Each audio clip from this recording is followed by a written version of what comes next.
First, Parvati, congratulations and welcome to NDTV. Thank you, Abhira. So, for people who are watching this, Parvati has just won Best Actress Award for her film. Uh, it is very difficult for me to pronounce it. Please help me, Parvati. Undercurrent will just do, Abhira, the English. Undercurrent, yes. Undercurrent. It won an International Film Festival of Melbourne. So that's a big victory. You're making us proud, Parvati. Thank you so much. It's always lovely to hear that. Let's start with this. We rarely get to see a film with such powerful female characters, especially in Indian film industry. Uh, can you tell me what did you expect that this kind of response from not only India but across the globe, that people will love the characters and the film so much?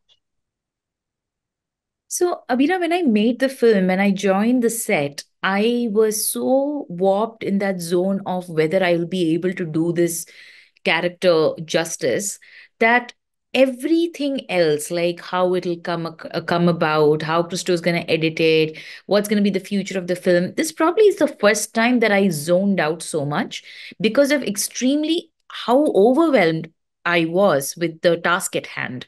So once I was done with the film, I casually, as actors get to do, I ran away. I went on my own thing and I'm like, bye. And then when it finally released and interviews started, and I got to watch the film before the interviews, and one of the best things that the producers did was some of the media personals who asked journalists who were asking us questions, they also got to watch the film. So the conversations were very, like, deeply informed by what they have watched. And so the first time I got the response was through the journalists telling us, we cannot ask you specific scenes, but we are blown away. And that was the first time consistently every single journalist I spoke to were blown away, and their takeaway from the film were all different, one different than the other. But that didn't mean they didn't love the film. They were equally loving the film, but at the same time, they had different takeaways. So I was like, this is like not, this has not happened before. So I still thought, okay, it'll be a decent watch. People will like the film because again, Urvashi Chechi is there, I'm there, and it's soft and it's nice. But I was not prepared for how much love Undercurrent was going to get. I was not, and it has, I feel like it has fixed parts of me that I didn't know that needed fixing. Uh, it is so intense that as a viewer, after watching it, you sit back and you breathe and you think what just happened. Yeah. As an actor, while doing the film, was there any moment where you thought that I need to take a step back, breathe, or take a vacation, or take therapy to get over this? In fact, the first thought I had after listening to Christo's narration for the very first time was in 20, I think, end of 2018, um, was that I heard it and he left, and I was like, oh, this is going to incur a lot of therapy bills. That was one of the first thoughts. If I were to take it up, and then it did not incur therapy bills. It just definitely was one of those experiences where even if I wanted to, I couldn't sit back and relax. That was just not on the cards. However, what did inform my choices after Undercurrent was working with Urvashi Chichi, because she had her way of performing, even though she claims in many of her interviews, she said that this is the one movie where even I got so affected by the process of it. She knew how to relax and then go deep, relax and then go deeper. So I learned from witnessing her craft that the more relaxed I am, the deeper I might be able to go. So I think somewhere I had the beginning stages of doing that as an actor, watching her perform like that, so that the movies I did after Undercurrent are all benefiting from it, where I know how to now, have a certain system to relax a little and then get back to it. But not during shoot. During shoot, I just felt like my shoulder was just going up the whole time, like cortisol spike, just up, up, up. And then I'm like, oh, okay, this has to come down. Or Parati, because you were mentioning, Urvashi Chechi, uh, मुझे ये जानना था कि when you are working with a personality like that, okay, an actor like that, was it overwhelming? क्या आपके दिमाग में what was the first day like? Was it overwhelming? जब आप सोचे कि my God, it is a film where only two of us are standing against each other like this, and the whole film is about that. मैं कैसे करने वाली हूँ ये? अबीरा, बात यह है कि मेरी कोई भी पिक्चर में कोई भी हो मेरे सामने, कोई भी एक्टर ऑफ एनी स्टेचर, मैं कभी इंटिमिडेट और ओवरवेल्म होती नहीं हूँ। उसका ये रीजन है कि मुझे cinema as an art form, इसके ऊपर इतना रिस्पेक्ट है कि जब हम, it's a very equalising space. Film set for me is a very equalising space. अगर कोई वहां आके अपना वेट थ्रो करे, मेरे लिए वो बहुत बड़ा putting of kind of aspect रहेगा। तो मेरा ये मानना है कि एक डायरेक्टर ने ये विजन फॉर्म किया है, एक राइटर ने लिखा है, सिनेमेटोग्राफर्स एंड यूनिट साथ आए हैं। हमारा काम ये है कि हम वो किरदार निभाएं 100%। As characters we have to exist there, and whoever you are outside of it and whatever your experience is, and I have seen actors who are of unbelievable, seniority and experience become just the character for the director in front of, so मैंने उन लोगों को देख के मैं बड़ी हुई, पली बड़ी हूँ in the industry. So and Urishiji is exactly like that. She came in and she just became Leela Ma. मुझे कोई टाइम ही नहीं था उनको देख के, "हाँ, मैं इनके साथ काम कर रही हूँ", मुझे कोई टाइम ही नहीं था। Actually, I would have rather easily been starstruck with Anurush Chechi than anyone else, because she's the Meryl Streep of our cinema, as I call her. She has the range that I don't see many actors in our industry have ever been able to achieve. तो मुझे ऐसा बिल्कुल नहीं था, और उनके साथ काम करना इतना अच्छा था कि उन्होंने बस अपना देखभाल किया और सब लोगों का देखभाल कर रही थी। तो मुझे अंजू बनने में जो जो कोई भी मुझे एफर्ट डालना पड़ा था, उसके ऊपर से उनका जो नरिशिंग प्रेजेंस जो था, उसी की वजह से मैं जो कर पाई हूँ वो कर पाई थी। Okay, let's now talk about the topic that everybody has been talking about, and that's a great news. That is the Hema Committee Commission report. The Hema Commission report is, highly significant because it is, I think, it is marks for the first time that uh, atrocities against women in the film industry have been documented in a official report. Otherwise, what happens is previously we have only heard about these things as rumors or gossip, but this Yeah. is the first time that something like this has happened. And for years, the members of Kerala Women of Cinema Collective have fought, you know, a Yeah. tough battle to make this happen. Uh, Tell me, first of all, what is that achievement that you feel right now? This sense of achievement is extremely bittersweet for us, mainly because the first deposition happened sometime in 2018 and the report was submitted sometime in 2019. And it took so many years for it to come out, the redacted version of it. And in these many years, we've had to really beg and grovel and fight along with allies who are from the public and from media, who had to join this fight and say, wait, why are you keeping it from us? Why is it not coming out? And there was also a certain sensationalizing of it. Whereas Hema Commission report is a study of the malpractices in the film industry, which will help us. Why was it formed and why was the report generated? Is so that we can work towards forming better workplace culture, workplace practices that is government defined, so that nobody would go against the law. Now, that I think sometimes is lost on people when they think about Hema Commission. They're more focused on the sensationalizing aspects of it. So it is currently still a struggle for us to throw the focus back onto the picture and say, no, no, no, let's put our mind and hearts to what the matter is at hand. But at the same time, the fact that it's come out, why I say it's bittersweet is most of us who did go and depose in front of the committee, we had to speak up on so many things that even in other interviews we may have said, and things that are under confidentiality. These are not happy things to read. These are not happy things that have been corroborated. And now, it being in an official document definitely brings more seriousness to it. And we feel quite vindicated, frankly. But I would say that this is just the beginning.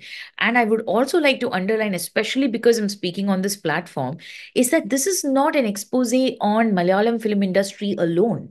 This is the first time this has been done in any film industry where a government appointed committee has done a study on it and a report has come out.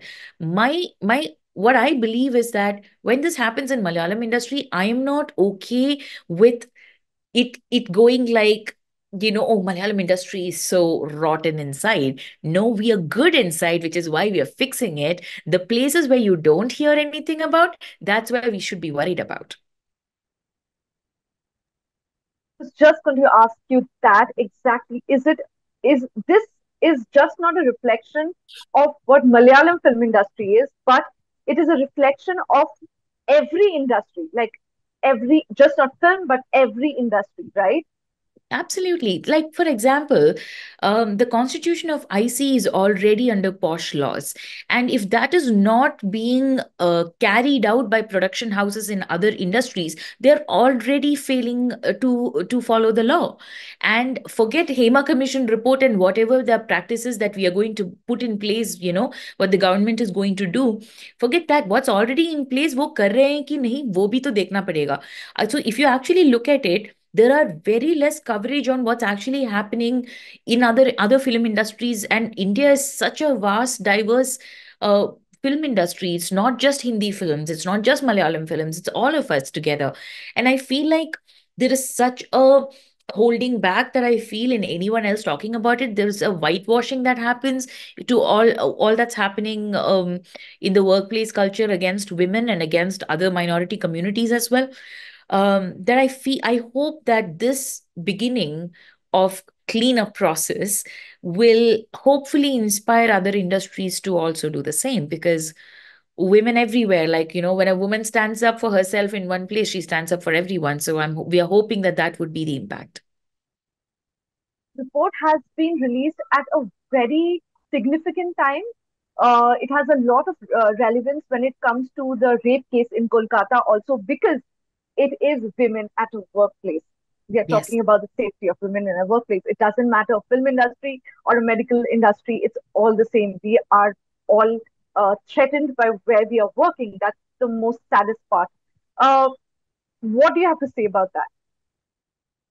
What do I say about that, Abira? This is the most scariest times to live in right now. And it's not RJ being one, and after that, one after the other, the cases that have come out in just 1 week, or then just I would just shudder to think what has not come out, what reports are not coming out, and the other layers of casteist impact, even in protests that we are seeing, that has been ignited. And for some reason, we can't seem to make sense of or wrap our head around the fact that when women are protesting for their rights, even there we have segregation and, communalism being brought into. So we have a huge monster to deal with. So at one point, when we see something, which is also, again, when the report came out, why the immediate thing for me personally, for the collective, it is a huge win.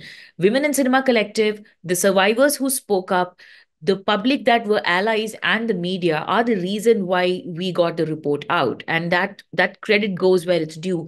But personally, for me, I was pretty shocked at how sad I was feeling when it came out, because it triggers all the traumas we had to go through, all the slut shaming we continue to go through. The moment we speak our truth, it is somehow just not okay for them to even pay heed. Forget making a change, just to even have them listen. So I think this constant battle is a lifetime's, contract that we have signed up, and we'll continue with it. I guess there is nothing else to do but to keep forging ahead. A regulatory body has been recommended instead of an internal committee. Uh, can you tell me, will this alternative help? What do you think about So personally, the collective is continuing to read the report. It's close to 235 to 55 pages. So we have to really sit together and understand what the recommendations and the implications would be like, what we are aligned with and what we are not aligned with, and that is something the collective is working together on. But I don't think it is one or the other. Personally, for me, I would say It's not about substituting one regulatory body over the other. Whatever is already per law in place must be carried out. The focus to be that government can also make sure that the that whatever has already been written in law is carried out. The ones that are coming after can be an add on, and it needs to have discussions with the stakeholders before they form any tribunal or regulatory bodies further to an IC. An IC is the most, I feel like it is the most easiest thing to do. It is so easy to carry out the process of putting an IC together. It protects the producer. I think that point is lost on most of the production houses. They already think it's like an attack towards them if they have an IC. Everybody on set is protected when you have an IC in place. So that's the easiest first step to do. And after that, whatever the discussions going to lead us to. So the committee report coming out is just the beginning, but it's a huge win, huge step forward for us. On your social media, you said, never thought this day would come. Can you tell me, Parvati, what were the challenges that made you think that this day would never come? Initially, when we had gone to depose in front of the committee, first of all, because of the confidentiality, we were talking about everything that we had lived through. For at least for me, it was over a decade's worth of my experience that I had to relive. And because that they had confirmed that it would be confidential, they couldn't record it, so it had to be handwritten. And when they are handwriting it and they're writing it and they're reading it back to you, the reliving of the trauma in itself was extremely horrendous. But we would show up and we would do that over and over and over again, 6 to 7 hours a day, most of us going like multiple days a week, so that this will benefit us going forward, benefit women who will come after us.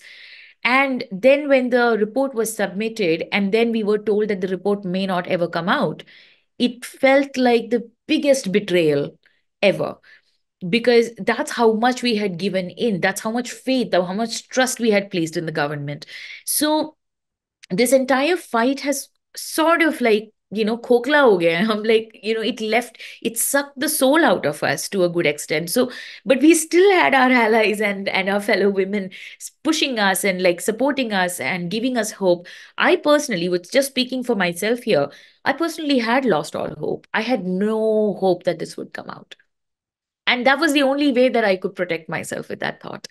And when it came out, the impact immediate was that of extremely emotional breakdown and not of happiness immediately. Obviously, now our work is cut out for us. And as a collective, I would say we have always maintained that we will work with the government to find the solution as long as we are sure that the government is equally invested in doing that. Is the government equally invested in doing that? We are yet to find that out, Avira. Yes. The last question that I have for you, like you said, it is a trigger every time you are asked. It's like going and doing an FIR for rape, where you're asked about the same thing over and over again, and they are writing it down. How did you deal with that trauma of the trigger over and over again? It's all the support system that we had. I don't know. I have said this time and time again. I don't know where I will be without the collective. I don't know where I would have been if my closest friends hadn't shown up constantly for me. And that's a privilege that I speak of. Lot of others don't even have that. Don't even have an avenue where they can go and talk about what it does to our body. And the fact is, the trauma that we hold in our body and in our minds, how that impacts our daily lives, our relationships, our work, our productivity, all of these things seem to be so unimportant to others, the ones who are in power, which is what makes me the most angry, is that you think it's okay that our life is being lived in this way and you're okay with that because it doesn't affect you, it doesn't touch you, and that the value of our life is that small for you, which is why the louder we shout, the stronger the impact is, because we cannot sit back and expect someone else who is especially in power and in a place of privilege, who's making decisions for us and has zero empathy, zero concern for us as a fellow human being, forget as a woman, which is where that trust has sort of fallen, that faith has sort of gotten crushed. But now There was a post that a friend of mine wrote recently is happy Raksha Bandhan to us women. All we really needed. And even though we have allies in very few numbers, they still do show up for us. But I think the rose tinted glasses have come off way, long ago.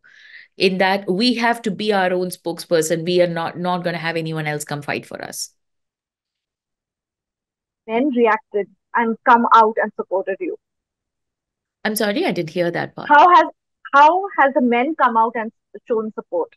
Publicly, I'm seeing a lot of support. I'm seeing a lot of stories on Instagram being shared and tagged saying you all were right, WCC was right, which definitely feels good, but also we are exhausted, but we are never giving up. But at the same time, I am looking forward to seeing changes in actions, if not for words, in actions from my colleagues in the industry. I have high hopes in that because since we gave this report, there are people that I have met, filmmakers who have come to the forefront, who are making films in Malayalam especially, who are doing things very differently than before. So I do feel that there is hope, and I have faith in them for sure, men and women. I'm not just generalizing here. So I will put my entire hope and I'll bank on them. But that said, the bigger issues and the ones who are still perpetrating and holding on to these toxic work culture, that needs to still be attacked and uprooted from within. We agree with you, and thank you so much. It's time to celebrate. Go and Thank, have fun. thank you so much, Abira. Thanks. Thank you so much. Bye, Parvati. Bye.